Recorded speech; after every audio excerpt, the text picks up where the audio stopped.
Hello बच्चों, चलिए प्रश्न देखते हैं।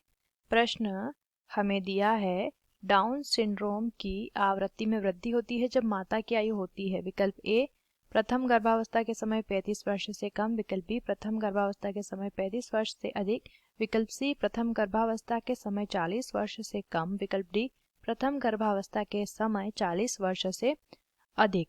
तो यहाँ पे हमारे प्रश्न की मुख्य अवधारणा क्या है दोस्तों? आइए हमारे प्रश्न की मुख्य अवधारणा जानते हैं। हमें बताना है कि जो डाउन सिंड्रोम है, जो डाउन सिंड्रोम, उस डाउन सिंड्रोम की जो आवृत्ति होती है, यानी कि उसके बार बार होने की जो है संभावना, वो उस आवृत्ति में वृद्धि कब होगी। माता की वो आयु हमें बतानी है जब आवृत्ति में वृद्धि हो जाती है।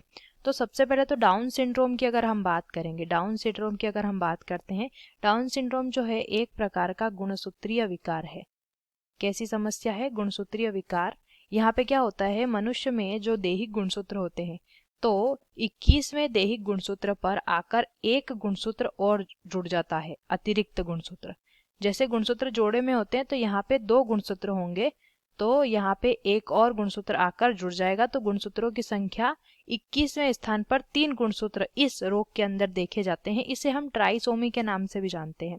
अब बात करें इसकी जो है माता की आयु की, तो जो डाउन सिंड्रोम नामक समस्या होती है, अगर माता की आयु 25 वर्ष है, हम यहाँ पे लिखेंगे माता की आयु अगर 25 वर्ष है जब उसने पहली बार क्या किया है, गर्भ धारण अगर वो करती है 25 वर्ष की आयु में पहली बार, तो ये जो आवृत्ति होती है, ये आवृत्ति उस समय 1/700 हो जाती है, यानी कि 700 बच्चों में केवल एक ही बच्चे को डाउन सिंड्रोम होगा। अगर ये आयु बढ़कर जो है कितनी हो जाती है, 40 वर्ष की हो जाती है, 40 वर्ष के समय अगर वो पहली बार गर्भधारण कर रही है, तो ये जो आवृत्ति होती है ये हो जाती है 1/100, यानी कि 100 बच्चों में एक बच्चे को होगा डाउन सिंड्रोम।